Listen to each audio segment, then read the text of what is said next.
The emergency alarm echoed through the massive halls of the Galactic Council building. Taijin Ru ran down the marble corridors, his blue skin turning darker with worry. Something was very wrong. The council had never called an emergency meeting. At this hour, when he reached the main chamber, hundreds of alien delegates were already there. The room buzzed with confused voices speaking in dozens of languages. Taijin took his seat in the security section and looked around. The Zenthari were clicking their claws nervously. The Morvac were whispering among themselves. Even the usually calm Veltheron were showing signs of stress. "Order! Order!" shouted Chancellor Wanho Bei from the central podium. His voice boomed through the speakers. The room slowly became quiet. "We have received disturbing reports from across the galaxy. It appears that every human settlement has been abandoned." A wave of murmurs swept through the chamber. Taijin felt his stomach drop. Every human settlement? That was impossible. There were thousands of human colonies across 50 star systems. Counselor Yuna Shin stood up from her seat. Her silver hair caught the chamber lights as she spoke. "Chancellor, can you be more specific? Surely you don't mean every single human." "Outpost?" The Chancellor's face was grim. "I mean exactly that, Counselor. From the mining stations on Kepler 442 to the research facilities on Proxima Centauri. From the agricultural worlds in the Vega system to the shipyards orbiting Volf 359. Every single human presence has vanished overnight." The chamber erupted in chaos. Delegates jumped to their feet, shouting questions and accusations. Taijin's mind raced. As head of Council Security, he should have known about this. How had an entire species disappeared without his knowledge? "What about Ambassador Minho Park?" called out a Quillen delegate. "Where is the human representative?" Chancellor Bei activated a holographic display above the podium. The image of Minho. Park appeared, recorded just hours earlier. The human looked tired but determined. His dark eyes stared directly at the camera as he spoke. "Members of the Galactic Council," Minho's voice was calm and steady. "For 200 years, humanity has served this council faithfully. We have built your ships, maintained your stations, and solved your problems. We have asked for nothing but respect and equal treatment," the recording continued. "Instead, we have been treated as servants. Our innovations have been stolen and credited to others. Our people have been denied promotions and opportunities. When we speak in this chamber, we are ignored or dismissed." Taijin noticed that several alien delegates looked uncomfortable.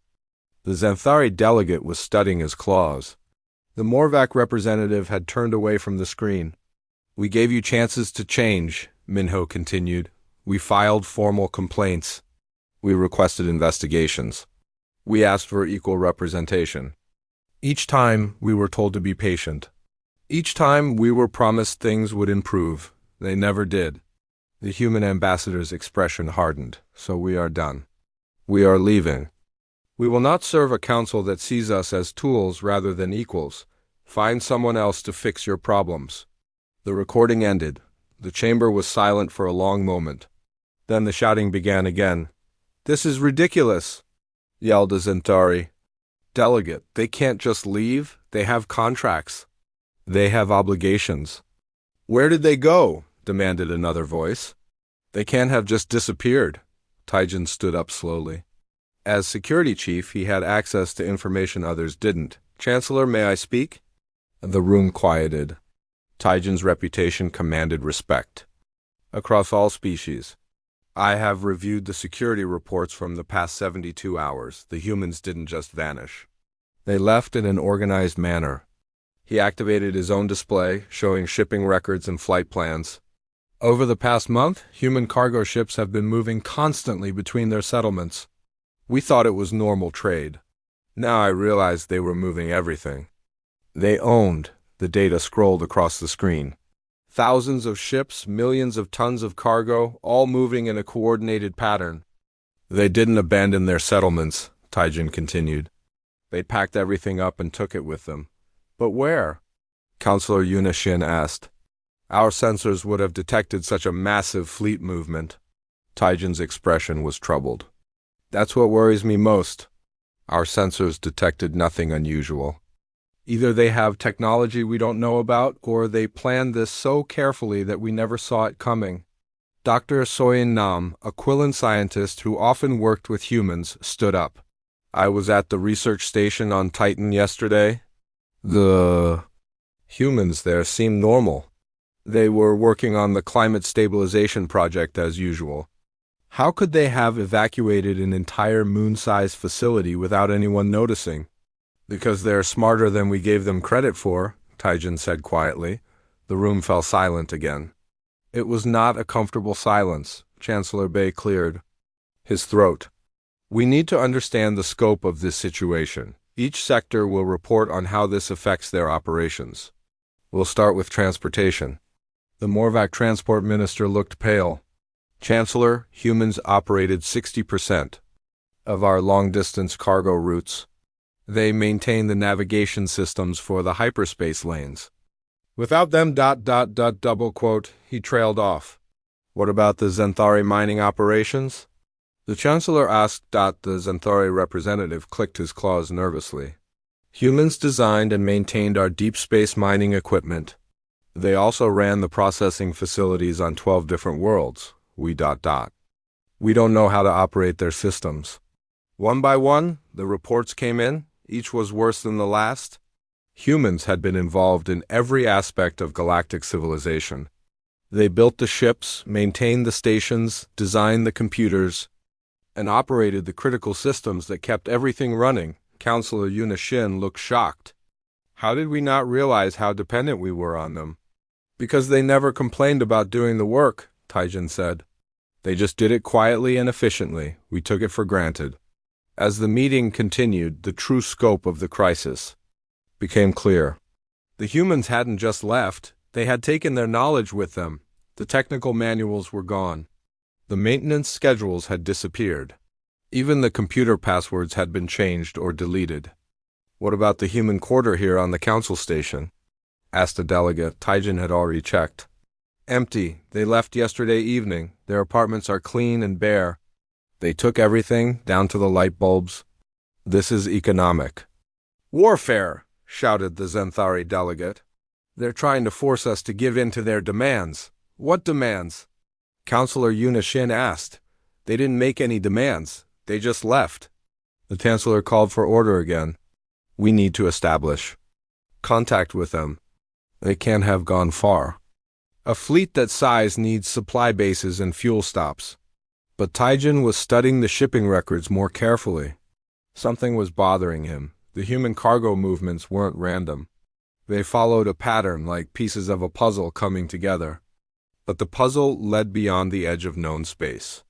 Chancellor, he said slowly, I think they've been planning this for a very long time. These shipping patterns go back years, maybe decades.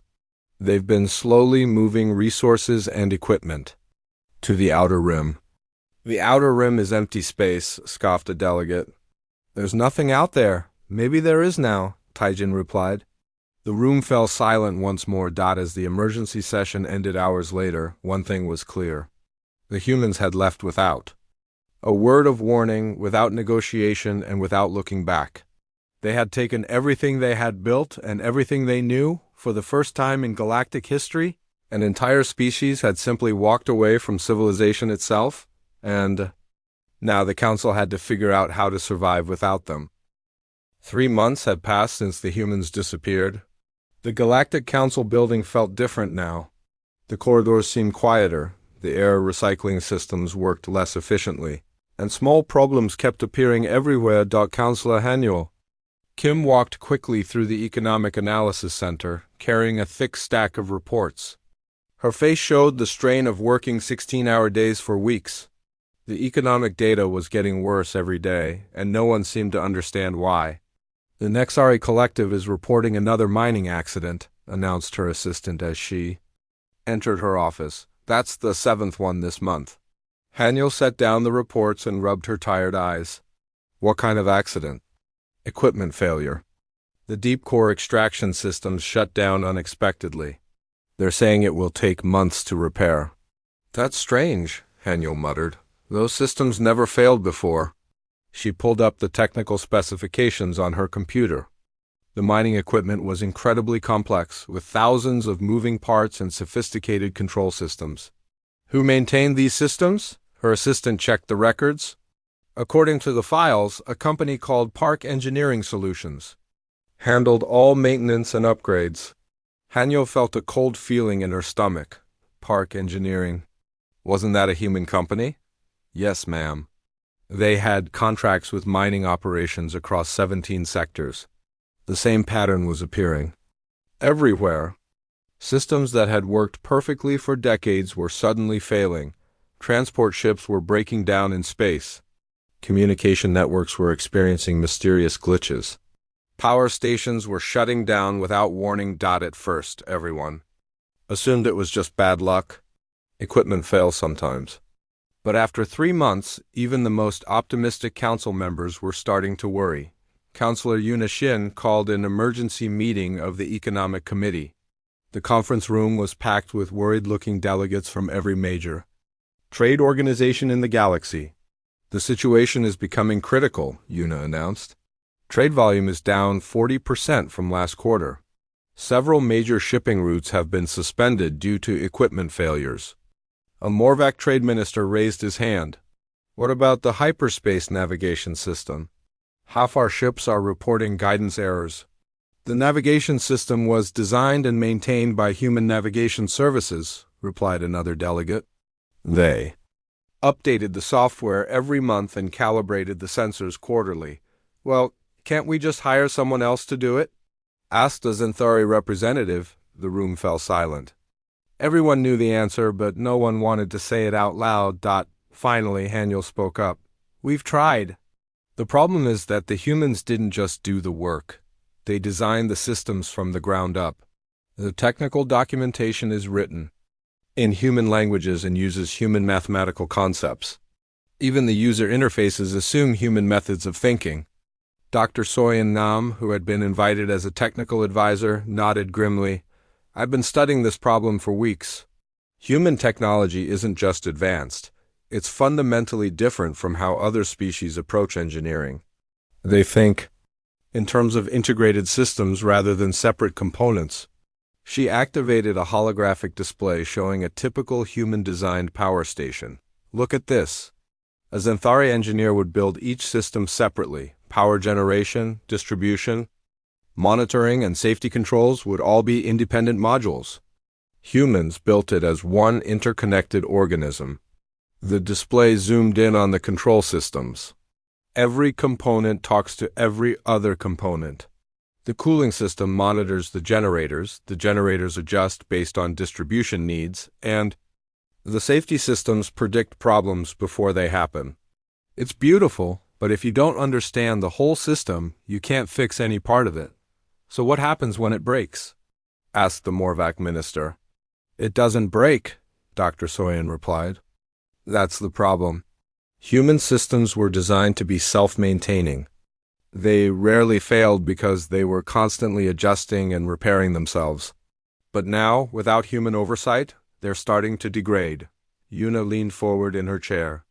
Are you saying that human technology needs humans to operate? Not exactly.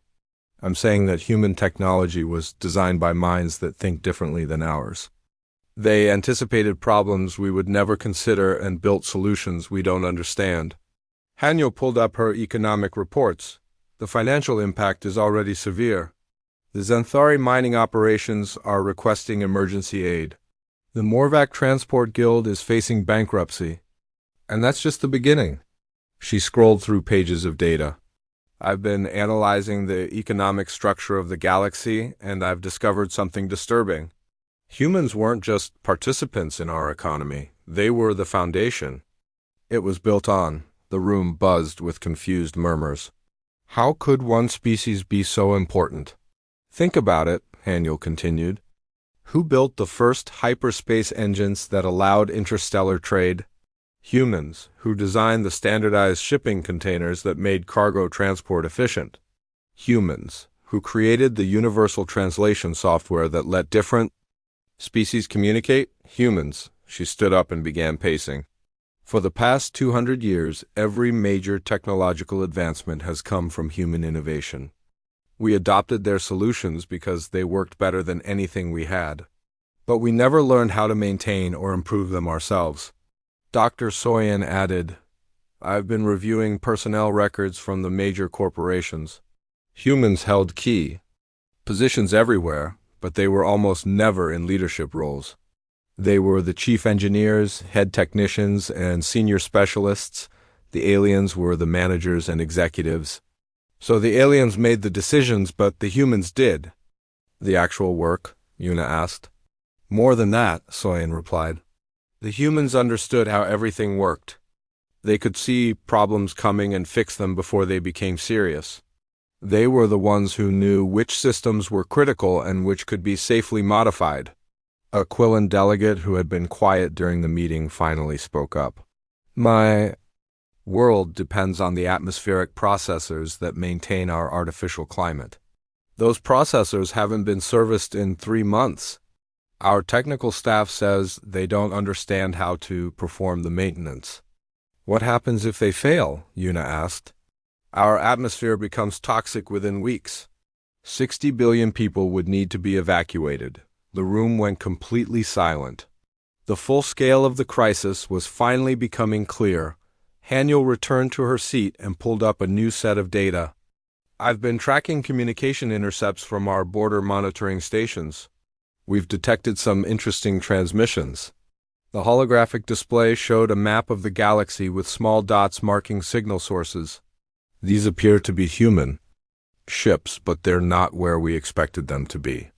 Where are they? Asked Yuna. Beyond the galactic rim, in what we always assumed was empty space. Haniel zoomed in on the signals. But they're not random. The ships are organized in formation and moving with purpose. How many ships? Someone asked and checked her notes. Conservative estimate? Several million. They appeared to have taken their entire civilization with them. Dr. Soyan studied the display carefully. These formations. They're not refugee fleets. Look at the organization, the discipline. This is a planned migration. Migration to where? Demanded the Zenthari delegate. There's nothing out there. Maybe there is now, Soyan replied quietly. As the meeting broke up, the delegates filed out with worried expressions. The economic crisis was just beginning, and no one had any good solutions. Yuna remained behind with Haniel and Soyan. How long do we have before systems start failing catastrophically? She asked. Neul consulted her projections. Based on current trends, 6 months, maybe less. The humans built everything to last, but without proper maintenance, even the best systems will eventually break down. And then we find out what galactic civilization looks like without the people who built it. Outside the conference room windows, the lights of the council station flickered slightly. It was probably nothing serious, just a minor power fluctuation, but 3 months ago the lights had never flickered at all. 6 months after the humans left, the first major disaster struck. Admiral Jihu Lee had been serving with the Quillen Imperial Fleet for 15 years. He was one of the few humans who had achieved high rank in an alien military. Now he sat in the emergency command center, watching his life's work collapse around him. Admiral, we're receiving distress calls from the entire Third Fleet, reported his Quillen communications officer. Engine failures across 27 ships. Jihu studied the tactical display. Red warning lights marked disabled vessels scattered across 3 star systems. What kind of engine failures? Hyperspace drives are shutting down without warning. Some ships are stranded between dimensions. Others are stuck in normal space with no propulsion. The Admiral felt sick. He knew what was happening even if no one else did. Have engineering teams attempted repairs? Yes, sir. But they say the human-designed components are too complex. They need the original technical manuals and diagnostic equipment, which we don't have, Jihu said quietly. The Quillen officer looked confused. Sir, I don't understand. Jihu turned away from the display. How could he explain that the fleet's most advanced ships were essentially human technology with Quillen paint? The aliens had provided the raw materials and the crew, but humans had designed every critical system across the galaxy. Similar scenes were playing out. Dr. Soyan Nam received an emergency call from the Zenthari Medical Authority. 3 major hospitals had lost their life support systems. The surgical robots had malfunctioned. Even the basic diagnostic equipment was failing. "How many casualties?" she asked the panicked Zenthari doctor on the screen. "Hundreds so far, but it could be thousands if we can't restore the systems. Our medical staff doesn't know how to operate." Without the automated systems, Soyan closed her eyes. The medical technology was entirely human-designed. The diagnostic algorithms, the surgical procedures, even the pharmaceutical formulas, all created by human doctors and scientists who were now gone. "Can you transfer patients to facilities with working equipment?" "That's the problem," the Zenthari replied. "The failures are happening everywhere. It's like all the human technology is breaking down at the same time." On the agricultural world of New Harvest, farmer Wanho Kong watched his crops dying. The automated irrigation systems had failed 3 days ago. The soil treatment plants were offline. Even the weather control satellites had stopped responding to commands. "How long before the harvest is completely lost?" asked his assistant. Wanho stared at the withering fields. 2 weeks, maybe less. Without the human agricultural systems, we can't maintain the crop yields needed to feed 12 billion people.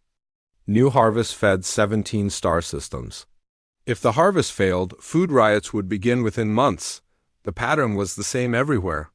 On mining worlds, the extraction equipment sat silent. On manufacturing planets, the factories had ground to a halt. Transport ships drifted helplessly in space. Their navigation systems dark. Counselor Yuna Shin called another emergency session, but this time the mood was different. The delegates weren't confused anymore, they were scared. "The situation has moved beyond economic crisis," she announced. "We are facing the potential collapse of galactic civilization." Taijin Ru presented his latest intelligence report. "I've identified the core problem. Human technology wasn't just advanced, it was integrated into every aspect of our society. When they left, they didn't just take their people. They took the knowledge that keeps our world working." He activated a holographic map showing the galaxy. Red zones marked areas experiencing critical system failures. The failures are spreading in a predictable pattern. Systems with the most human involvement are failing first. Others will follow as supporting infrastructure breaks down. "How long do we have?" asked the Morvac delegate. "At current rates, complete infrastructure collapse within 18 months. The chamber erupted in angry voices. Some delegates demanded military action to force the humans to return. Others suggested trying to rebuild the technology themselves. A few quietly mentioned surrender terms. Dr. Soyan Nam stood up slowly. "I've been studying human technical documentation for months, trying to understand their systems. I need to tell you something that might be hard to hear." The room quieted. "Human technology isn't just advanced. It's based on completely different principles than our science. They approach problems from angles we never considered. Their solutions work, but we don't understand why they work." She activated her own display, showing comparative engineering approaches. "Look at this hyperspace engine design. A Zenthari engineer would build it with discrete components, generator, field projector, navigation computer, all separate systems. The human design integrates everything into a single matrix that adjusts constantly to maintain optimal performance." "So we reverse engineer it," suggested someone. "We've tried. The problem is that human brains work differently than ours. They see patterns and connections that we miss. They anticipate problems we never think of. It's not just technology, it's a completely different way of understanding the universe." Counselor Hanyul Kim presented the latest economic data. Resource allocation is breaking down. Without the human logistics networks, we can't efficiently move goods between systems. Some worlds are experiencing shortages while others have dangerous surpluses. "What about food distribution?" asked a delegate. "Critical. The agricultural worlds depend on human-designed systems for everything from soil management to crop processing. We estimate a 50% drop in food production within the year. Una felt the weight of leadership pressing down on her. The Galactic Council had existed for over 1,000 years, maintaining peace and prosperity across hundreds of worlds. Now it was all falling apart because one species had walked away. What about the human settlements that were abandoned? She asked Taijin. Could we salvage equipment or data from those sites? Taijin shook his head. I sent teams to investigate several former human colonies. They found nothing useful. The humans didn't just abandon their settlements, they sterilized them. Every piece of technology was removed or destroyed beyond recovery. They planned this, Una realized. This wasn't a spontaneous decision. They prepared for years, maybe decades. The evidence supports that conclusion, Taijin agreed. Communication intercepts suggest they were organizing the evacuation for at least 50 years. Every human in the galaxy knew it was coming. Dr. Soyen pulled up personnel records. I've been studying human employment patterns. Over the past century, humans gradually moved into positions where they controlled critical infrastructure. Not leadership positions, they were rarely promoted to those. But they became the people who actually understood how everything worked. She scrolled through thousands of names and job titles. Chief engineers, senior technicians, system administrators, maintenance supervisors. Humans held these positions across the galaxy, and when they left, they took that knowledge with them. So we're helpless? Demanded a Xanthari delegate. Not helpless, Soyen replied, but we're dependent. We built our civilization on human innovation without learning to innovate ourselves. Now we're finding out what that really means. Admiral Jihu Lee transmitted a report from the military sector. Fleet effectiveness is down 70%. We can maintain basic operations for perhaps 6 more months. After that, we'll be unable to defend council space. The implications were staggering. Without military protection, the outer colonies would be vulnerable to pirates and raiders. Trade routes would become too dangerous to use. The economic collapse would accelerate. Have we had any success contacting the human fleet? Una asked. Taijin consulted his notes. Long-range sensors have tracked them to the galactic rim, but they're not responding to communication attempts. They appear to be constructing permanent installations in deep space. What kind of installations? Unknown. The structures are massive. Some appear to be larger than space stations. They're using construction techniques we don't recognize. As the session ended, the delegates left with grim faces. The human exodus wasn't just an economic problem or a political crisis. It was an extinction-level event for galactic civilization. Una remained in the chamber after everyone else had gone. She stared at the empty seats where human delegates had once sat. For 200 years, they had participated in council sessions. Offering solutions to problems and sharing their knowledge freely, the council had taken their contributions for granted. Worse, they had actively prevented humans from gaining real power or influence. The humans had been treated as valuable servants rather than equal partners. Now those servants were gone, and the masters were discovering they didn't know how to survive without them. Outside the chamber windows, another section of the station's lights flickered and went dark. The maintenance crews would fix it eventually, but each repair took longer than the last. The humans had built systems that maintained themselves. Without them, everything was slowly breaking down, and there was no one left who knew how to fix it. The council chambers had never seen such desperation. 9 months after the human exodus, Chancellor Wanho Bei stood before an assembly of the most powerful beings in the galaxy, and they were all looking to him for salvation he couldn't provide. Operation Reconnect is our only hope, he announced. We must establish contact with the human fleet and negotiate their return. Counselor Sunwoo Choi, the council's most skilled diplomat, stepped forward. I've assembled a team of our best negotiators and cultural specialists. We're prepared to offer significant concessions. What kind of concessions? Asked a Xanthari delegate. Sunwoo pulled up a holographic document. full voting rights in the council, equal representation in all committees, guaranteed positions in leadership roles, and he paused, knowing his next words would cause an uproar. Reparations for past discrimination. The chamber exploded in angry voices. Several delegates jumped to their feet, shouting about the precedent such concessions would set. Others argued about the economic impossibility of reparations. Taijin-Ru waited for the noise to die down before speaking. The alternative is complete civilizational collapse within 6 months. Our infrastructure is failing faster than we can repair it. Food shortages are already causing riots on 12 worlds. He activated a new display showing the latest damage reports. The Quillan Empire has lost 50% of its fleet to equipment. Failures, the Zenthari mining operations have shut down entirely. 3 major trade routes are now too dangerous to use because the navigation beacons have failed. Yuna Shin nodded grimly. The medical crisis alone justifies any concessions we might make? Without human medical technology, our hospitals are reverting to procedures that haven't been used in centuries. The death rate is climbing exponentially.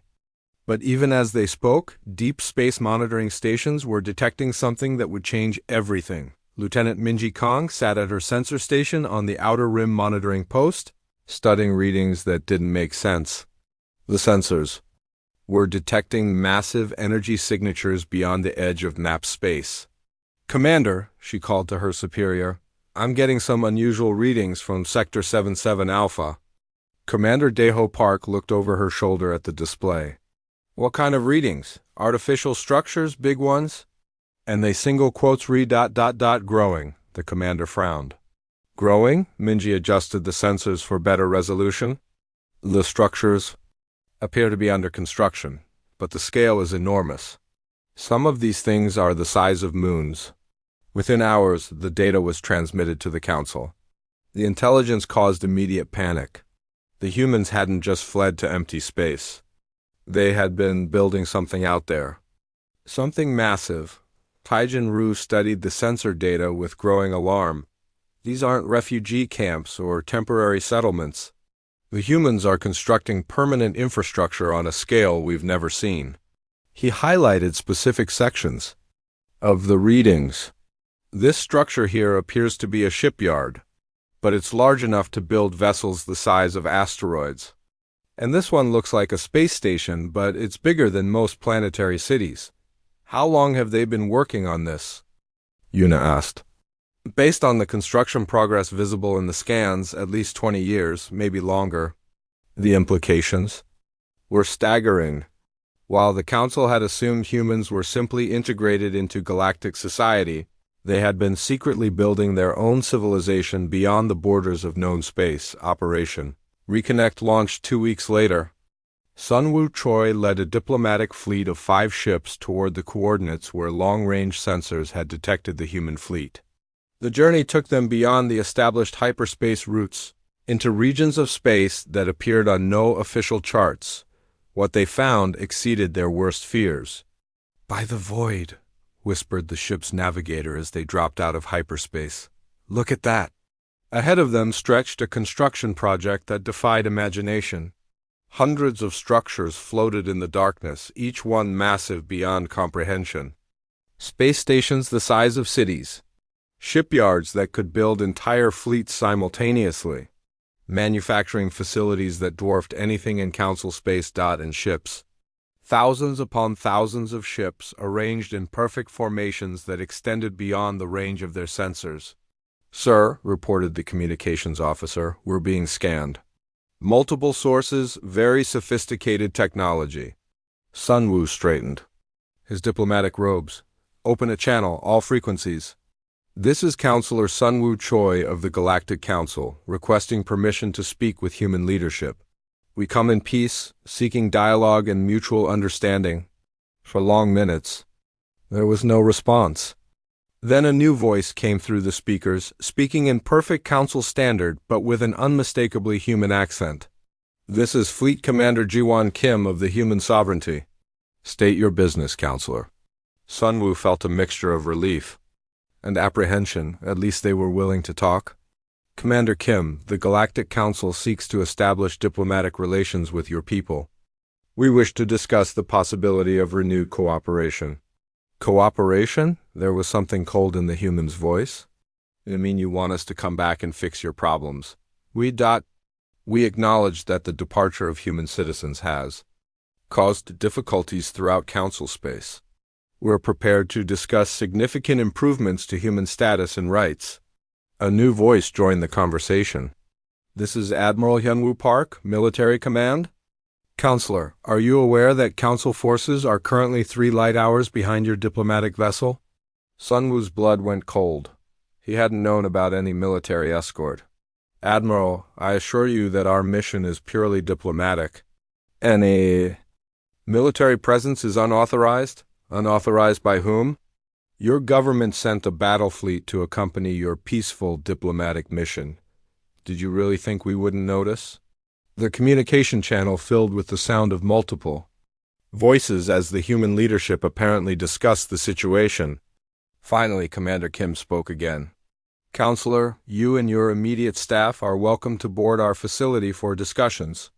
However, the Council battle fleet will maintain its current position or be considered hostile. An hour later, Sunwoo found himself aboard a human space station that was larger and more advanced than anything he had ever seen. The technology was clearly beyond anything in Council space. The walls seemed to glow with their own light. The gravity felt perfectly natural, and the air was cleaner than most planetary ATMOSPHERES. Fleet Commander Ji-won. Kim met them in what appeared to be a diplomatic reception area. She was a woman in her 50s, wearing a simple uniform that somehow conveyed more authority than the elaborate robes of Council dignitaries. Welcome to New Horizon Station, Counselor. I trust your journey was comfortable. Sunwoo looked around. The impressive facility. Commander, I must say this is far more advanced than we expected. How long have you been building here? 73 years, she replied matter-of-factly. We began construction shortly after the Council rejected our petition for equal representation in 2352. 73 years? Sunwoo was stunned. But that means you were planning to leave long before your recent exodus. Planning to be self-sufficient. Kim corrected. We hoped conditions would improve. They didn't, so we activated our contingency plans. She led them through corridors filled with advanced technology and efficient human workers. We call this the human sovereignty. 12 major installations, over 3 million citizens, and complete technological independence from Council space. They entered a conference room with a massive viewport looking out at the construction projects. Those shipyards you saw? They can produce vessels with capabilities far beyond anything in the Council fleet. Our manufacturing facilities can create technology that makes your most advanced systems look primitive. Sunwoo felt increasingly desperate. Commander, surely we can reach some accommodation. The Council is prepared to offer unprecedented concessions. Kim's expression hardened. What kind of concessions? Full voting rights, equal representation, guaranteed leadership positions, reparations for past discrimination. In other words, you want to give us what we should have had from the beginning, but only now that you need us to save your failing civilization. The human commander walked to the viewport and stared out at the massive construction projects. Counselor, do you know what we learned during our time in Council space? We learned that no matter how valuable our contributions, no matter how essential our work, we would always be seen as servants, useful but not equals. She turned back to face him. So we built this, a place where human ingenuity and human values could flourish without artificial limits imposed by those who fear our capabilities. But surely there's room for cooperation, Sunwoo pleaded. We can work together as equals. Kim smiled, but it wasn't a friendly expression. Equals? Counselor, look around you. We have technology your people can't even understand. We have resources your economy can't match. We have military capabilities that would make your fleets obsolete. She walked closer to him. You want cooperation? Here are our terms. The Council will formally acknowledge the human sovereignty as an independent nation. You will establish trade relations on terms we dictate, and you will accept human oversight of any technology transfers. Oversight? Sun Wu's voice cracked. You mean you would control what technology we receive? We mean... The data archive was hidden deep in the abandoned human quarter of the council station.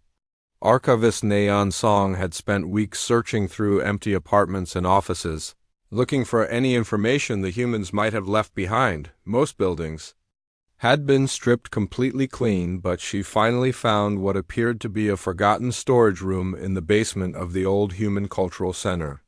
Inside were dozens of data cores that the evacuation teams had somehow missed. Taijin, you need to see this. She called over her communication device. Security Chief Taijin Ru arrived an hour later with a team of technicians. What did you find? Neon held up one of the data cores. Records, lots of them. Personal files, official documents, communication logs. The humans kept detailed records of everything. They brought the cores to a secure analysis facility and began the painstaking process of decryption. What they found painted a picture that horrified even the most liberal council members. The first file they opened was a personal journal belonging to someone named Dr. Gina Choi, a human scientist, who had worked on the council's agricultural development project. Entry 247, another proposal rejected today. My suggestion to increase crop yields by 30% was dismissed without discussion. The Zenthuri Committee chairman said human ideas were too radical for their conservative farming methods. This is the 15th proposal they've rejected this year. Taijin frowned as he read. This doesn't sound like normal bureaucratic inefficiency. They opened another file, this one from engineer Sungmin Lim, who had worked on the hyperspace navigation systems. The Morvac supervisors are taking credit for my navigation algorithm again. When I complained to Human Resources, they told me to be grateful for the opportunity to contribute to the project.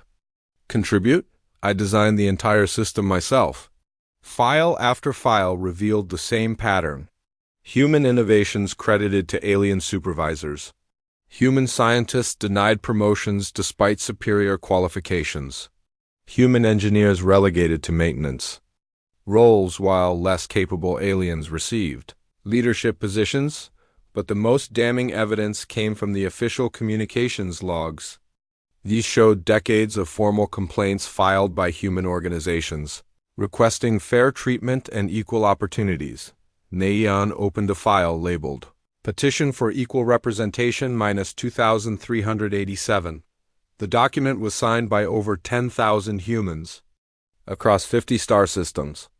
We, the human citizens of the Galactic Council territories, formally request equal representation in government and commerce. For over 100 years, humans have contributed significantly to galactic civilization, while being systematically excluded from positions of authority and influence. The petition detailed specific instances of discrimination, including hiring practices that favored non-humans, promotion policies that effectively excluded humans from leadership roles, and research projects where human contributions were minimized or ignored. Taijin scrolled through the Council's official response. The Council recognizes the valuable contributions of human citizens and assures them that all individuals are treated fairly according to established protocols. The current distribution of responsibilities reflects the natural abilities and preferences of different species. Natural abilities and preferences? Neon said angrily. They're basically saying humans are naturally suited for servant roles. The files revealed petition after petition, each one rejected with similar diplomatic language. The humans had been asking for equal treatment for decades, only to be told repeatedly that they should be satisfied with their current status. But the most shocking discovery came from a classified Council document marked Interspecies Relations. Strategic Assessment -2401. The document, authored by a committee of senior council members, analyzed the human problem with clinical detachment. While human technological capabilities are undeniably valuable, their rapid advancement poses potential challenges to established power structures. Humans demonstrate innovative thinking patterns that, if unchecked, could disrupt traditional Hierarchies within council space. Taijin read the next section with growing horror. Therefore, it is recommended that human advancement be carefully managed through strategic positioning in support roles rather than leadership positions. This approach maximizes their contributions while minimizing potential disruption to existing governmental and commercial structures. The document continued with specific recommendations for keeping humans in subordinate positions, while still benefiting from their innovations. It was a deliberate, systematic plan to exploit human capabilities while preventing them from gaining real power or influence. "This is genocide," Neon whispered. "Not physical genocide, but cultural and political genocide." They were deliberately destroying human potential. As they dug deeper into the archives, they found evidence of an even more disturbing pattern. The files revealed that General Hyunwoo Park, Admiral Minho Park's brother, had been secretly documenting every instance of discrimination for over 50 years. His personal files contained detailed records of every human scientist whose work had been stolen, every engineer who had been passed over for promotion, every proposal that had been rejected because of its human origin. "Look at this," Neon said, opening a massive database. He cataloged everything. Names, dates, specific incidents, even recorded conversations. It's like he was building a legal case. The database contained over 100,000 entries, each one documenting an instance of discrimination or exploitation. The scope was staggering. It affected virtually every human in council space. But the most significant discovery was a series of encrypted communications between General Park and human leaders across the galaxy. The messages revealed that the exodus hadn't been a spontaneous decision. It had been planned for decades. Project New Dawn, Phase 1 initiated. Read one message from 2389. Begin gradual resource consolidation and personnel positioning. Target completion, 2425. Another message from 2401. Infrastructure development ahead of schedule. Deep space installations now capable of supporting Phase 2 operations. And finally, the order that had triggered the exodus. Council discrimination has reached intolerable levels. All units proceed to Phase 3. Evacuate immediately. Leave nothing useful behind. Taijin realized the full scope of what had happened. The humans didn't just leave in anger. They executed a carefully planned withdrawal that had been in development for over 30 years. The files showed that humans had been slowly and secretly moving resources and personnel to the outer rim. Installations. Critical equipment had been gradually relocated. Key personnel had been positioned for rapid extraction. Even the timing of the exodus had been carefully coordinated to maximize the impact on Council infrastructure. They knew exactly what would happen when they left, Neon said. They understood their importance to galactic civilization better than we did. But perhaps the most chilling discovery was a document labeled Projected Consequences of Human Withdrawal. It was a detailed analysis of what would happen to Council space after the humans left. The projections were terrifyingly accurate. Infrastructure, failures, economic collapse, medical emergencies, military degradation. Every crisis the Council was currently facing had been predicted with mathematical precision. Why? Taijin asked aloud. Why document the consequences if they were planning to leave anyway? Neon found the answer in General Park's personal notes. To prove a point. They wanted a complete record of what we would lose when we lost them. This wasn't just revenge, it was education. The final document in the archive was a message addressed to the Galactic Council, dated just days before the exodus began. To the members of the Galactic Council, by the time you read this, the human withdrawal will be complete. We want you to understand that this action was not taken in anger or spite, but as a necessary response to systematic oppression that you refuse to acknowledge or correct. For 2 centuries, humans have served this council faithfully, asking only for respect and equal treatment. Instead, we were treated as valuable property, useful for our innovations but never trusted with real authority or influence. We gave you opportunities to change.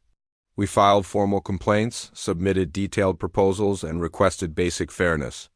Each time we were dismissed or given empty promises. You made it clear that we would never be considered equals regardless of our contributions, so we chose to leave. We built our own future in the darkness beyond your borders, and we will thrive without you. This archive contains evidence of every injustice we endured and every opportunity you wasted. Study it carefully. Learn from it, and remember that we gave you every chance to do better. The message was signed by General Hyunwoo Park and countersigned by thousands of human leaders across the galaxy. As Taijin and Neon finished reviewing the archives, they sat in stunned silence. The full scope of the Council's failure was overwhelming. For centuries, they had systematically oppressed the most innovative and capable species in the galaxy, all while depending on them for survival. We need to share this with the Council. Leadership, Taijin said finally. Will it make a difference? Neon asked. The damage is already done. Maybe not. But if there's any chance of convincing the humans to help us, we need to acknowledge what we did wrong. We need to admit that they were right to leave. 1 year after the human exodus, the Galactic Council was dying. Counselor Yuna Shin stood in the Emergency Operations Center, surrounded by screens showing the collapse of galactic civilization in real time. Red warning lights flashed from every sector, indicating critical system failures, social unrest, and complete infrastructure breakdown. Status report, she called to the operations team. Lieutenant Minji Kong, now promoted to senior analyst, consulted her displays. The Zenthari Republic has declared martial law. Food riots in the capital city have killed over 3,000 people. Their agricultural systems have completely failed. What about the Morvac Federation? 17 worlds have reverted to pre-industrial technology. They're using animal-drawn carts for transportation and burning wood for heat. Their power grids collapsed 2 months ago. Yuna closed her eyes. The Morvac Federation had been one of the most advanced civilizations in the galaxy. Now they were living like primitives because they couldn't maintain the technology that humans had built for them. The Quillan Empire is requesting emergency evacuation assistance, continued Minji. Their homeworld's atmospheric processors are failing. They estimate they have maybe 6 weeks before the planet becomes uninhabitable. How many people need evacuation? 60 billion. The number was incomprehensible. Evacuating 60 billion people would require every functional ship in Council space. And most of those ships were breaking down due to maintenance failures. Dr. Soyan Nam entered the operations center carrying yet another stack of technical reports. Her appearance had changed dramatically over the past year. Her hair was now completely gray, and deep lines marked her face. The stress of trying to understand human technology had aged her decades. Any progress on the infrastructure? Repairs? Yuna asked. Soyan shook her head wearily. We've managed to restore basic functionality to some systems, but it's temporary at best. Without understanding the underlying principles, we're just applying patches to wounds that keep getting bigger. She activated a holographic display showing their latest attempts to repair a human-designed power station. Look at this. We managed to get the primary generators working again, but the efficiency is down 60%. The cooling systems are overloading and the safety protocols keep shutting everything down. How long will it last? Maybe a month. Then it will fail catastrophically, probably taking out the entire city's power grid. The pattern was the same everywhere. Council engineers could sometimes get human technology working again, but their repairs were crude and unreliable. It was like using stone tools to fix a quantum computer. Taijin Ru burst into the operations center with urgent news. Long range. Sensors have detected massive ship movements in human space. It looks like they're expanding their territory. Yuna felt her stomach drop. Expanding how?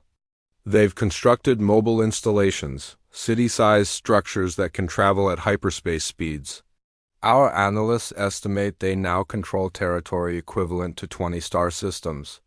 The holographic display showed the latest intelligence. Data. The human installations were indeed enormous, and they were moving in coordinated formations toward the edges of Council space. Are they planning to invade? Someone asked. Unknown, Taijin replied. But their military capabilities appear to have grown exponentially.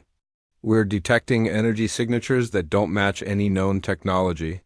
Dr. Soyen studied the data with professional interest despite her exhaustion. These energy readings, they're using power sources we can't even classify. Whatever they've built out there, it's generations ahead of anything in Council space. The implications were terrifying. While Council civilization collapsed, the humans had apparently been advancing their technology at an unprecedented rate. They now commanded resources and capabilities that made them the dominant power in the galaxy. We need to contact them again, Yuna said. Maybe we can negotiate some kind of aid agreement. I've been trying, Taijin replied. They're not responding to our communications. It's like they've written us off completely. A new alarm began blaring. Lieutenant Minji frantically checked her displays. Emergency transmission from the outer. Colonies, pirate fleets are raiding defenseless settlements. Without functional defense grids, the colonies can't protect themselves. Where are our patrol fleets? Yuna demanded. Grounded. 70% of our military vessels are non-functional due to equipment failures. The remaining ships can barely maintain local security. For over 1,000 years, the Galactic Council had maintained peace through superior technology and organized military force. Now they couldn't even protect their own territory from common criminals. The final blow came from an unexpected source. Chancellor Wanho Bei entered the operations center with a document that made Yuna's blood freeze. The Outer Rim territories have formally declared independence, he announced. They're no longer recognizing Council authority. How many worlds? Yuna asked. 47 systems. Nearly 200 billion people. They're forming their own government and requesting direct diplomatic relations with the human sovereignty. The Council was fragmenting. As the infrastructure collapsed and the central government proved unable to provide basic services, individual regions were breaking away to seek their own solutions. There's more, the Chancellor continued grimly. The human sovereignty has formally recognized the Outer Rim independence movement. They're offering direct aid and trade agreements. Yuna realized what was happening. The humans weren't just watching Council space collapse. They were actively encouraging the breakup by offering alternatives through Council membership. It's a strategy, she said aloud. They're waiting for us to fall apart completely, then they'll move in to pick up the pieces. Dr. Soyen nodded. It makes sense from their perspective. Why try to reform a system that oppressed them for centuries? Better to let it collapse and build something new from the ruins. Over the following weeks, the situation deteriorated rapidly. More star systems declared independence. Refugee fleets began moving toward the Outer Rim, seeking sanctuary in human-controlled space. Even some Council member species were privately reaching out to human representatives. The most shocking defection came from the Alterian Collective, one of the Council's founding members. Their representative, Councillor Daeho Kim, announced that his people were withdrawing from the Council to seek alliance with the humans.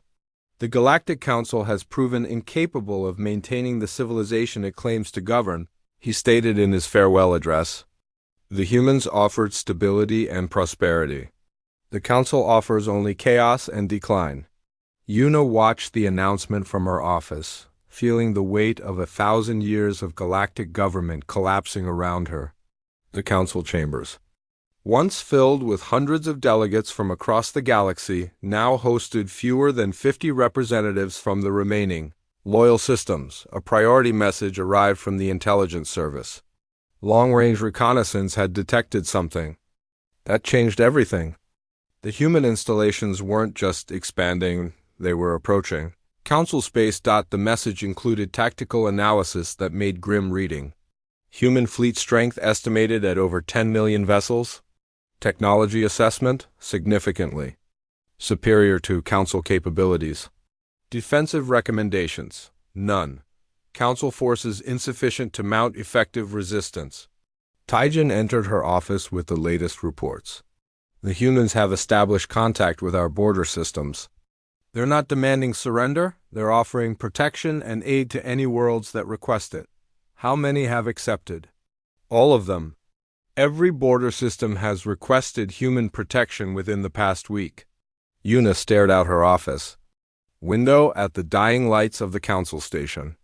The humans had won without firing a shot. They had simply withdrawn their support and watched their oppressors destroy themselves.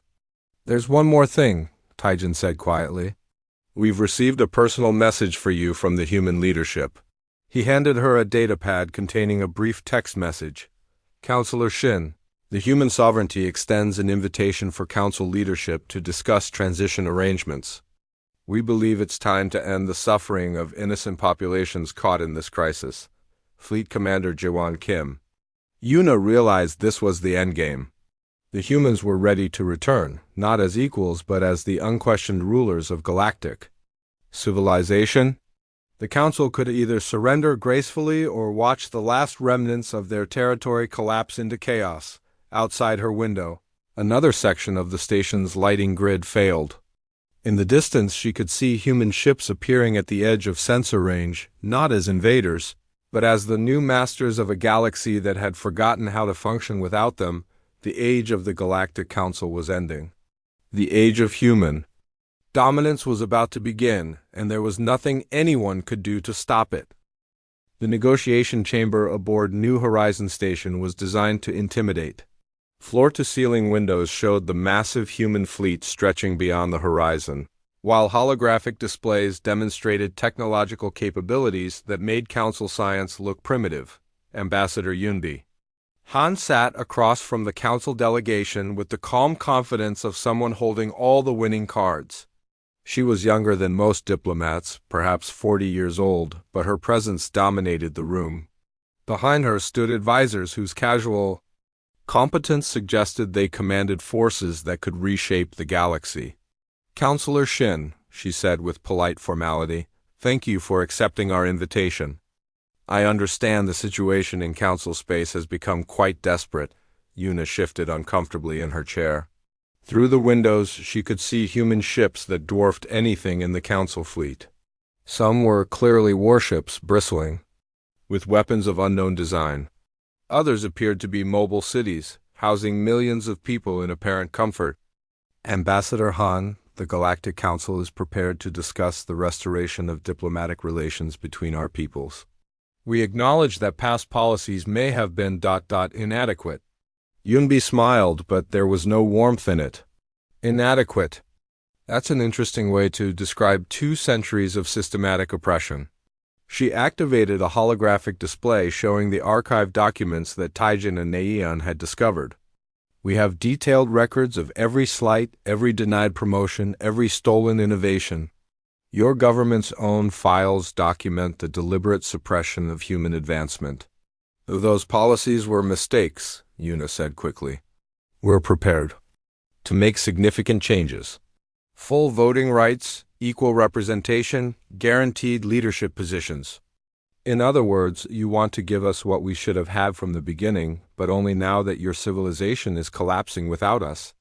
Yunbi's voice remained calm, but there was steel beneath the politeness. Behind her, a military advisor whispered something in her ear.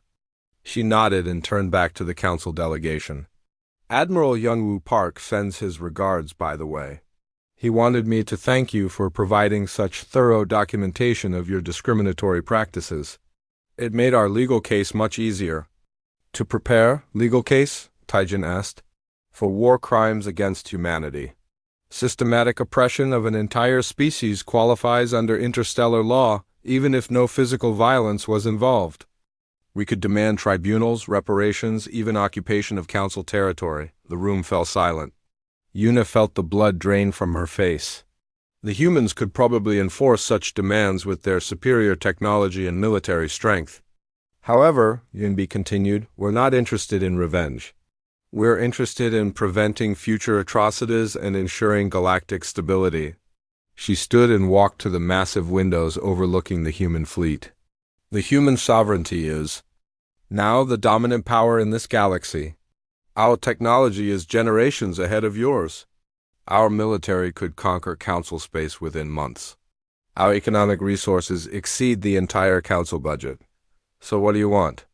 Yuna asked desperately. Yunbi turned back to face them. We want to prevent the complete collapse of galactic civilization while ensuring that humanity is never again subjected to discrimination or oppression. She activated a new display showing a proposed governmental structure. The human sovereignty will establish protectorates over former council territory. We will restore infrastructure, provide humanitarian aid, and maintain security. Protectorates? The word stuck in Yuna's throat. Autonomous regions under human oversight. Local governments will handle day-to-day administration, but all major policy decisions will require human approval. Think of it as guided democracy. Yuna studied the proposal with growing horror.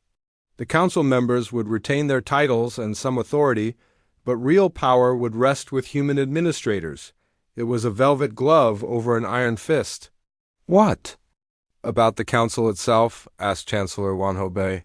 The Galactic Council will be reformed as an advisory body within the human sovereignty. You'll have input on policy decisions, but humans will hold veto power over any proposals that could threaten stability or security. Yunbi smiled again, and this time it looked almost sympathetic. Counselor, I understand this is difficult to accept, but consider the alternative. Without our intervention, Council space will descend into complete chaos. Billions will die. Entire civilizations will collapse back into barbarism. She gestured toward the windows, where emergency medical ships could be seen in the distance. We're already providing humanitarian aid to 17 star systems. Medical supplies, food shipments, technical assistance. We're doing this because suffering is unnecessary, not because we owe you anything. The offer was as generous as it was humiliating. The humans would save galactic civilization, but only under their terms and their control. There's one more requirement, Yunbi said, her tone becoming more serious. Complete transparency in government. All council records will be made available to human oversight. All policy decisions will be reviewed by human administrators, and any official found to have engaged in discriminatory practices will be removed from office. You're talking about occupation, Taijin said bluntly. We're talking about accountability. For too long, council leadership has made decisions without considering their impact on the people they govern. That ends now. Yuna looked around the room at her fellow delegates. Their faces showed the same mixture of despair and resignation she felt. They had no choice. The council could either accept human dominance or watch their civilization die. How long would this protectorate status last? She asked. Until human leadership determines that local governments can be trusted to treat all species fairly and equitably. Given the council's history, that could take several generations. Yuna realized that she was witnessing the end of an era. The Galactic Council had ruled for over 1,000 years, but that age was over. The humans weren't just demanding equal treatment. They were positioning themselves as the permanent guardians of galactic civilization. What about human colonies that might want to return to council space? Asked another delegate. Umbi's expression hardened. There won't be any council space. There will be human sovereignty territory and regions under human protection. Any humans who choose to live in those areas will do so with full rights and protections guaranteed. She walked back to her seat and pulled up another document. This is our formal proposal. You have 72 hours to consider it. After that, we'll begin implementing our humanitarian programs with or without council cooperation. And if we refuse? Yuna asked. Then you refuse. We won't force you to sign anything. But we also won't stand by and watch billions of innocent people suffer because of your pride. The message was clear. The humans would intervene to save the collapsing systems whether the council leadership agreed or not. The only question was whether that intervention would include council participation or sweep them aside entirely. As the meeting ended, Yuna found herself alone with Umbi for a moment. Ambassador, can I ask you something personally? Of course. Do. You hate us? After everything we did to your people? Umbi considered the question carefully. I don't hate you, counselor, but I don't trust you either. Hatred is emotional. What happened to humanity was systematic and deliberate. You created policies designed to keep us subordinate while benefiting from our capabilities. She gathered her documents. We're not doing this for revenge. We're doing it because we've learned that good intentions aren't enough. Power must be backed by accountability, and accountability requires oversight. So this is permanent? Human dominance over the galaxy? This is realistic. We tried equality and partnership for 2 centuries. You treated us as servants. Now we'll try a different approach. As Yuna left the station, she looked back at the massive human installations. The humans had built something magnificent in the darkness beyond the galaxy's edge. They had taken their oppression and transformed it into strength. Now they were returning not as equals but as conquerors, benevolent perhaps, but conquerors nonetheless. The age of human dominance was beginning, and there was no going back. The Council could accept their terms or fade into irrelevance. Either way, the humans would reshape galactic civilization according to their own vision, and given their track record, that vision might actually be better than what had come before. 2 years after the silent exodus, intern Minji Kong walked through the rebuilt council chambers with a mixture of awe and unease. The architecture was still recognizably the same, but everything felt different. The air was cleaner, the lights were brighter, and the technology hummed with quiet efficiency. Human efficiency. The chambers themselves had been expanded and modernized. Where once there had been separate sections for different species, now there was a single unified seating arrangement. At the center, elevated above all others, sat the human delegation. Their section was larger, more prominent, and clearly marked as the position of authority. Minji had been assigned to document the first joint session of the reformed Galactic Council. What she witnessed would be remembered as the day Galactic civilization officially entered the age of human dominance. The session will come to order, announced first speaker Minho Park. The former ambassador had returned, but his role was vastly different now. Instead of pleading for human rights, he commanded the attention of hundreds of delegates representing dozens of species. His simple black uniform contrasted sharply with the elaborate robes worn by the alien dignitaries, but there was no question who held real power in the room. Before we begin formal proceedings, Minho continued, I want to address the state of galactic civilization over the past 24 months. A holographic display showed the current status of former council territory. Instead of the red warning lights that had dominated screens during the crisis, the map now showed mostly green indicators representing stable, functioning systems. Infrastructure restoration is now complete in 78% of protected territories. Food distribution networks have been re-established. Medical facilities are operating at full capacity. Civil order has been maintained in all sectors, under human sovereignty protection. Minji made notes as she listened. The transformation had been remarkable. Systems that had been dying just months earlier were now more prosperous than they had been even before the human exodus. However, Minho's tone became more serious. This restoration came at a cost. The human sovereignty has invested enormous resources in saving civilizations that proved incapable of maintaining themselves. We did this not because we owed anyone anything, but because we believe all sentient beings deserve the opportunity to live in dignity and peace. He gestured toward the alien delegates. You are here today not as equals, that fiction has been abandoned, but as participants in a new system designed to prevent the mistakes of the past.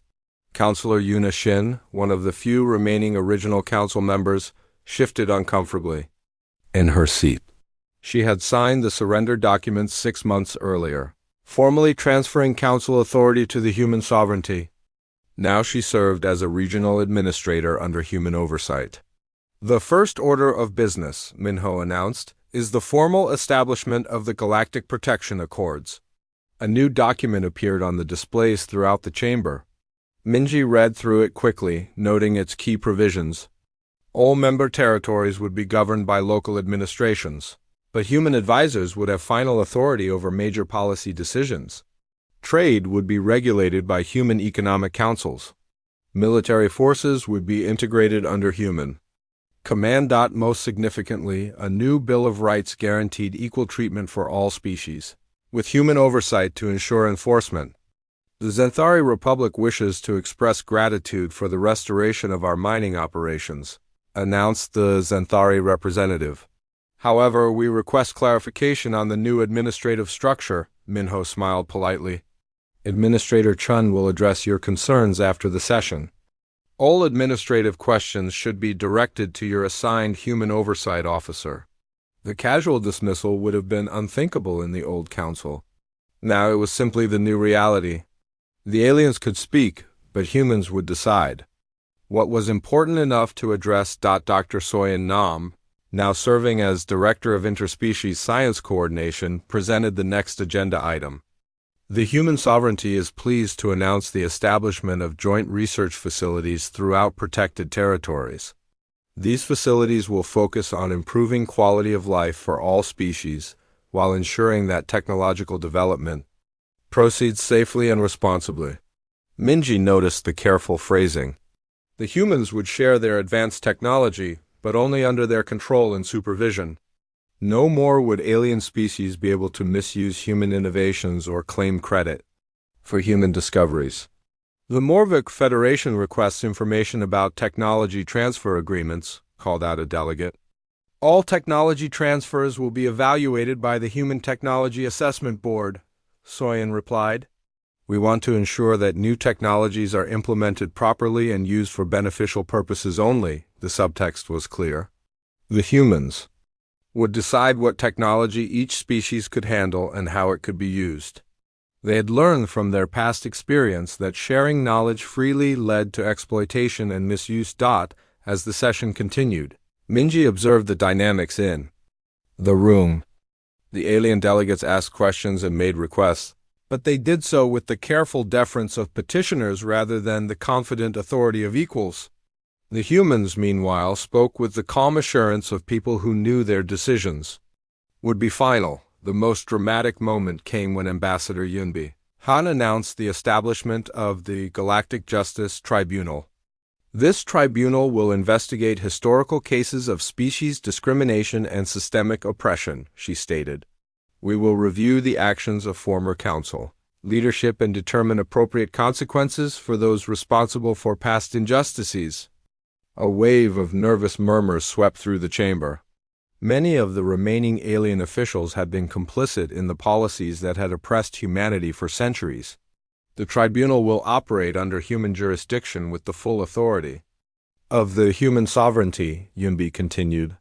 Justice delayed is justice denied, and we intend to address the crimes of the past while building a better future. Yuna looked pale as she realized the implications. The humans weren't just taking control of the government, they were planning to hold the previous leadership accountable for their actions. The session concluded with first speaker Minho delivering what amounted to a declaration of the new galactic order. For over 1,000 years, the Galactic Council maintained a system that privileged some species while oppressing others. That system has failed and will not be restored.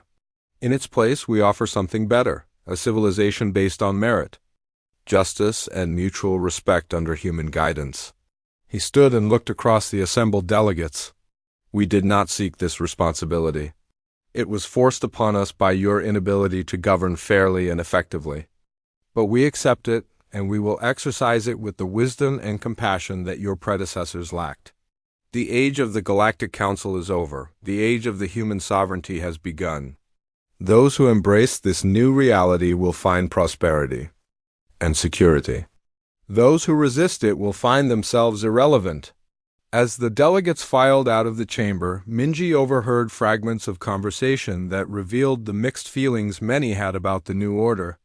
At least the supply lines are working again, muttered a Quillen official, but at what cost? Replied his companion. We're essentially a client state now. Better a client state than a dead civilization, came the pragmatic response. That evening, Minji attended a reception for the diplomatic staff.